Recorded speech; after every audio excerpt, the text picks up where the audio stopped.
Wake up! Let me ask you something. Do you own your credit card, or does your credit card own you? Because most people use credit cards every single day without truly understanding how they work. Wake up! Because a credit card is not free money, it's borrowed money. And borrowed money always has rules. What is a credit card? A credit card is a revolving line of credit. The bank gives you access to a limit, maybe $2,000, maybe $15,000. When you swipe your card, the bank pays the merchant, then you owe the bank. If you pay the full balance before the due date, you usually pay zero interest. That's called the grace period.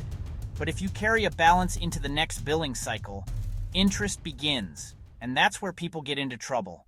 What is APR and why it matters? APR stands for annual percentage rate. It's the yearly cost of borrowing money. Most credit cards charge between 18% and 25%. That is extremely expensive debt. And here's what most people don't realize. Interest compounds. If you owe $4,000 at 22% APR and only make minimum payments, you're not just paying off the purchase. You're paying for time. And time at 22% is brutal.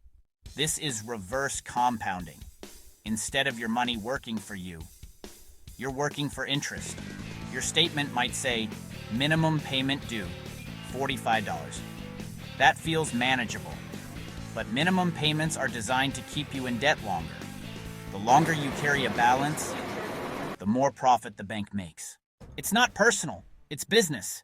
Different types of credit cards. Now, here's where things get interesting. Not all credit cards are the same. They are designed for different financial situations. Let's break them down clearly. 1. Rewards credit cards. These give you incentives for spending, cash back, points, travel rewards. There are different structures. Flat rate rewards, same percentage on all purchases. Tiered rewards, higher rewards in certain categories like dining or travel. Rotating categories, 5% back on groceries this quarter, gas next quarter. Sounds great. But here's the reality. If you carry a balance and pay 20% interest, your 2% cash back means nothing. Rewards only benefit disciplined users.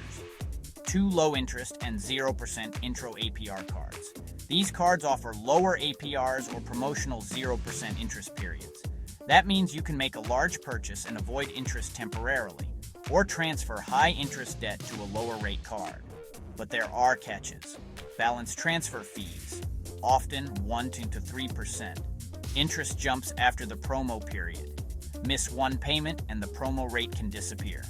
These cards are tools for structured repayment, not permission to overspend. 3. Secured credit cards.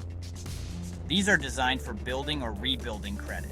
You provide a refundable deposit, say $500 or $1,000. That becomes your credit limit. As you make on-time payments, you build your credit score. Used responsibly, secured cards can help you graduate to traditional cards, but they still require discipline. 4. Business credit cards.